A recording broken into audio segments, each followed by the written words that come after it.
Hello friends, welcome back my YouTube channel biology science. आज हम आप लोगों को मेंडल के नियम बताएंगे, अर्थात मेंडल्स लॉज के बारे में बताएंगे। तो पूरी जानकारी के लिए मेरा पूरा वीडियो अंत तक ध्यान से देखिए, और यदि अभी तक हमारे चैनल को सब्सक्राइब ना किया हो तो सब्सक्राइब जरूर कर लीजिए। चलिए शुरू करते हैं। मेंडल के आनुवंशिकी के 3 नियम हैं।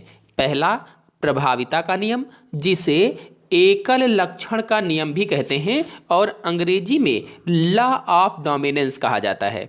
दूसरा, पृथक्करण का नियम, जिसे युग्मक की शुद्धता का नियम भी कहा जाता है और अंग्रेजी में लॉ ऑफ सेग्रीगेशन कहते हैं। और तीसरा है स्वतंत्र अपव्यूहन का नियम, जिसे द्विसंकर क्रॉस भी कह सकते हैं आप, या द्विसंकर क्रॉस के ऊपर ही आधारित होता है।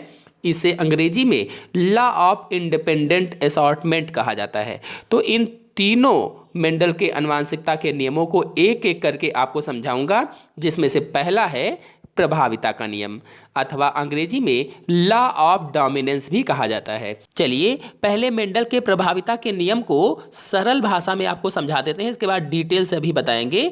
जब शुद्ध लंबे पौधे का क्रॉस शुद्ध बौने पौधे से कराया जाता है, तो क्रॉस कराने के बाद दोनों में से जो लक्षण प्रकट होता है, दोनों में से जो लक्षण का मतलब यह हुआ कि पहला लक्षण था शुद्ध लंबा पौधा और दूसरा लक्षण था शुद्ध बौना पौधा। तो इन दोनों लक्षणों में से क्रॉस कराने के बाद जो लक्षण प्रकट होता है, जो लक्षण दिखाई देता है, उसे प्रभावी लक्षण कहा जाता है। यानी कि जो दिखाई दिया उसे प्रभावी, और जो प्रकट नहीं होता है या जो दिखाई नहीं देता है उसे अप्रभावी लक्षण कहते हैं। तो देखिए यहाँ पर शुद्ध लंबा पौधा है और इसका क्रॉस शुद्ध बौने पौधे से कराया गया है, तो जो संतान उत्पन्न हुई उसमें सभी लंबे पौधे उत्पन्न हुए हैं। तो लंबे पौधे उत्पन्न हुए इसलिए लंबापन प्रभावी लक्षण हुआ, और बौने पौधे उत्पन्न नहीं हुए इसलिए बौनापन अप्रभावी लक्षण हुआ। यही प्रभाविता का नियम है। चलिए अब इसको हम डिटेल से आपको समझा देते हैं। इस नियम का अर्थ हुआ कि जब विपरीत लक्षणों वाले जीवों का क्रॉस कराया जाता है, तो नई संतान में जो लक्षण दिखाई देते हैं उसे ही प्रभावी लक्षण कहते हैं, और जो लक्षण दिखाई नहीं देते हैं उसे अप्रभावी लक्षण कहा जाता है। इसे ही प्रभाविता का नियम कहते हैं। चलिए मेंडल के इस प्रभाविता के नियम को या लॉ ऑफ डोमिनेंस को चित्र के माध्यम से और उदाहरण के माध्यम से आपको समझा देते हैं। जब शुद्ध समयुग्मजीय लंबे तथा शुद्ध बौने पौधों के बीच में संकरण कराया जाता है, यानी शुद्ध लंबे और शुद्ध बौने पौधों के बीच में संकरण कराया गया, तो प्रथम संतानीय पीढ़ी F1 में विपरीत लक्षणों में से केवल एक लक्षण लंबापन प्रभावित होता है। यानी पहला लक्षण था शुद्ध लंबा, दूसरा लक्षण था शुद्ध बौना, दोनों के बीच में क्रॉस कराया गया, तो दोनों लक्षणों में से जो प्रथम संतानीय पीढ़ी F1 हुई, इसमें दोनों विपरीत लक्षण थे, तो दोनों में से एक लक्षण प्रभावी हुआ, वो हुआ लंबापन, और बौनापन जो था वो अप्रभावी रहा। तो इस नियम का मतलब ये हुआ कि एक लंबा मटर का पौधा और एक बौना मटर का पौधा लिया गया, फिर उनके बीच में क्रॉस कराया गया।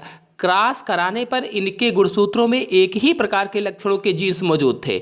तो क्रॉस कराने पर क्या हुआ कि प्रथम संतानीय पीढ़ी में विपरीत लक्षणों में से, यानी जो दो अलग अलग लक्षण थे लंबे और बौने, उन विपरीत लक्षणों में से केवल एक ही लक्षण दिखाई दिया, यानी लंबापन लक्षण दिखाई दिया। जो लक्षण दिखाई देता है उसे ही प्रभावी लक्षण कहा जाता है, इसीलिए यहाँ पर लंबापन लक्षण प्रभावी लक्षण है। और क्रॉस कराने के बाद जो लक्षण दिखाई नहीं देता है उसे अप्रभावी लक्षण कहा जाता है, यानी यहाँ पर बौनापन लक्षण अप्रभावी लक्षण हुआ, क्योंकि ये दिखाई नहीं दिया। तो ये तो हुआ मेंडल के आनुवंशिकता का पहला नियम, प्रभाविता का नियम। चलिए अब दूसरे नियम पृथक्करण के नियम को समझा देते हैं। तो पृथक्करण का नियम अथवा लॉ ऑफ सेग्रीगेशन इसे बोला जाता है। पृथक्करण का अर्थ होता है अलग अलग होना या पृथक पृथक होना। आप समझ गए होंगे। चलिए अब इसको बताते हैं। जब प्रथम संतानीय पीढ़ी F1 के विषम युग्मजीय पौधों में स्वपरागण कराते हैं, यानी प्रथम पीढ़ी तक तो हो गया था, इसके बाद जब प्रथम संतानीय पीढ़ी हो गई, प्रथम पीढ़ी बन गई, तो इसके विषम युग्मजीय पौधों में जब स्वपरागण कराया गया, विषम युग्मजीय का मतलब होता है गुणसूत्रों में अलग अलग प्रकार के लक्षणों के जीन्स मौजूद हों, तो उसे विषम युग्मजीय कहा जाता है। तो जब F1 पीढ़ी के विषम युग्मजीय पौधों में स्वपरागण कराया गया, तो द्वितीय संतानीय पीढ़ी F2 के सदस्यों में परस्पर विपरीत लक्षणों का एक निश्चित अनुपात में पृथक्करण हो जाता है, यानी एक निश्चित अनुपात में पृथक पृथक हो जाते हैं, अलग अलग हो जाते हैं। मतलब दूसरी पीढ़ी के पौधों में विपरीत गुणों का बराबर मात्रा में पृथक्करण होता है या बराबर बराबर भागों में अलग अलग बढ़ जाते हैं, इसीलिए इसे पृथक्करण का नियम कहते हैं। तो जिन लक्षणों का पृथक्करण होता है ये एक निश्चित अनुपात में होता है, इसीलिए स्पष्ट है कि प्रथम पीढ़ी F1 में साथ साथ रहने पर भी लक्षणों का आपस में मिश्रण नहीं होता है, वो पृथक पृथक ही रहते हैं, अलग अलग ही रहते हैं और युग्मक निर्माण के समय ये लक्षण पृथक पृथक हो जाते हैं अथवा अलग अलग हो जाते हैं। मतलब युग्मकों की शुद्धता बनी रहती है, इसीलिए इस नियम को युग्मकों की शुद्धता का नियम भी कहा जाता है। यानी जो पृथक्करण का नियम है इसे युग्मकों की शुद्धता का नियम भी कहते हैं अथवा अंग्रेजी में law of purity of gametes भी कहा जाता है। चलिए इस नियम को भी एग्जाम्पल की सहायता से उदाहरण के द्वारा आपको समझा देते हैं। तो जब शुद्ध लंबे व शुद्ध बौने मटर के पौधों में संकरण कराने पर प्रथम पीढ़ी में संकर किस्म के पौधे उत्पन्न होते हैं, तो इस प्रथम पीढ़ी F1 से स्वपरागण द्वारा द्वितीय पीढ़ी में लंबेपन और बौनेपन लक्षण वाले पौधे फिर से प्राप्त होते हैं। अर्थात जब प्रथम पीढ़ी F1 में स्वपरागण कराया जाता है तो स्वपरागण के बाद जो संतानें उत्पन्न होती हैं उन्हें द्वितीय पीढ़ी या F2 कहते हैं और F2 पीढ़ी में लंबेपन तथा बौनेपन के लक्षण फिर से मिलते हैं। अर्थात जब शुद्ध लंबे पौधे और शुद्ध बौने पौधे के बीच में संकरण कराया गया तो सभी लंबे पौधे प्राप्त हुए और उसी को F1 पीढ़ी कहा। फिर F1 पीढ़ी में स्वपरागण कराया गया तो जो संतानें उत्पन्न हुई उन्हें F2 पीढ़ी कहा या द्वितीय पीढ़ी कहा। तो इस F2 पीढ़ी में लंबेपन का फैक्टर कैपिटल T तथा बौनेपन का फैक्टर स्मॉल t दोनों मिलकर दूसरी पीढ़ी में लंबे तथा बौने पौधे उत्पन्न करते हैं। जैसा कि आप चित्र में देख रहे हैं 3 लंबे पौधे और 1 बौना पौधा उत्पन्न हुआ है। यदि जीन्स के आधार पर देखा जाए तो 25% शुद्ध लंबे पौधे हैं, 50% संकर लंबे पौधे हैं और 25% शुद्ध बौने पौधे उत्पन्न हुए हैं, जिनका अनुपात 1:2:1 का होता है। तो ये तो हुआ पृथक्करण का नियम। चलिए अब स्वतंत्र अभ्युहन का नियम समझा देते हैं, अर्थात लॉ ऑफ इंडिपेंडेंट असॉर्टमेंट के बारे में जान लेते हैं। बता दूं कि पहले वीडियो में मैंने जिसे आपको द्विसंकर संकरण या डाई हाइब्रिड क्रॉस के बारे में बताया था, बिल्कुल उसी के ऊपर स्वतंत्र अभ्युहन नियम आधारित है। अर्थात स्वतंत्र अभ्युहन का नियम डाई हाइब्रिड क्रॉस के रिजल्ट्स पर ही आधारित है।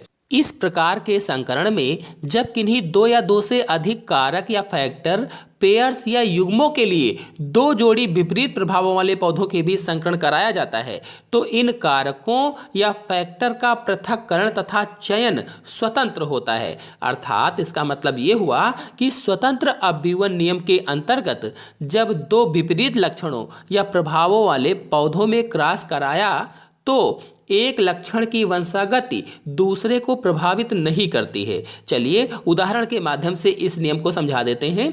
इस नियम की व्याख्या मेंडल के द्विसंकर क्रॉस या डाई हाइब्रिड क्रॉस से की जा सकती है।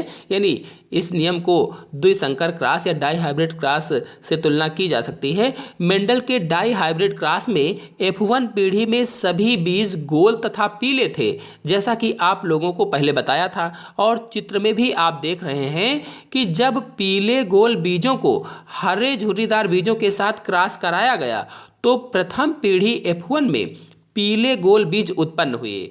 फिर इसी पीढ़ी में यानी इसी प्रथम पीढ़ी F1 में स्वपरागण या क्रॉस पॉलिनेशन कराने पर द्वितीय पीढ़ी F2 में उत्पन्न संतानों में 4 प्रकार के बीज मिले। पहले बीज यानी जो पहले वाले मिले वो पीले गोल, दूसरे हरे गोल, तीसरे पीले झुर्रीदार और चौथे हरे झुर्रीदार। तो पीले व गोल ये दोनों प्रभावी थे, 9 बीज उत्पन्न हुए। फिर हरे व गोल ये प्रभावी, इसमें पहला प्रभावी और दूसरा अप्रभावी था, 3 बीज उत्पन्न हुए। ऐसे ही पीले झुर्रीदार में पहला अप्रभावी तथा दूसरा जो था वो प्रभावी हुआ और ये 3 बीज उत्पन्न हुए। ऐसे ही पौधों में हरे और झुर्रीदार जो उत्पन्न हुए ये दोनों अप्रभावित। तो प्राप्त चारों प्रकार के बीजों से स्पष्ट होता है कि जो दो लक्षण जनक पौधों में एक साथ थे, गोल आकार और पीला रंग तथा झुर्रीदार आकार और हरा रंग, वह संकरण से प्राप्त F1 पीढ़ी में अलग अलग हो गए तथा F2 पीढ़ी में ये स्वतंत्र रूप से संयुक्त होकर प्रकट हुए। इसी कारण झुर्रीदार बीजों के साथ पीला रंग और गोल बीजों के साथ हरा रंग भी प्रकट होता है या प्रकट हुआ। इससे स्पष्ट होता है कि लक्षणों का पृथक्करण स्वतंत्र रूप से होता है और एक लक्षण की वंशागति दूसरे को प्रभावित नहीं करती है। तो F2 पीढ़ी में बीज के आकार व रंग का अनुपात 9:3:3:1 का होता है। तो मतलब ये हुआ कि जो प्राप्त चार प्रकार के बीज प्राप्त हुए हमें, ये दो लक्षण जनक पौधों में एक साथ संकरण से F1 पीढ़ी में अलग अलग हो गए और F2 पीढ़ी में ये स्वतंत्र रूप से संयुक्त होकर प्रकट होते हैं। इसी कारण झुर्रीदार बीजों के साथ पीला रंग और गोल बीजों के साथ हरा रंग प्रकट होता है। तो इस प्रकार से ये हुआ स्वतंत्र अभ्युवन का नियम। तो आशा है आप लोगों को मेंडल के आनुवांशिकता के तीनों नियम अर्थात प्रभाविता का नियम, पृथक्करण का नियम और स्वतंत्र अभ्युवन का नियम अच्छी तरह से समझ में आ गया होगा। तो आज के अंक में इतना ही। अगले अंक की जानकारी के लिए मेरे चैनल को सब्सक्राइब कर लीजिए और साथ में बेल आइकन को भी प्रेस कर लीजिए ताकि आने वाले अगले वीडियो की नोटिफिकेशन भी, उसकी जानकारी भी आपको सबसे पहले प्राप्त हो जाए। धन्यवाद।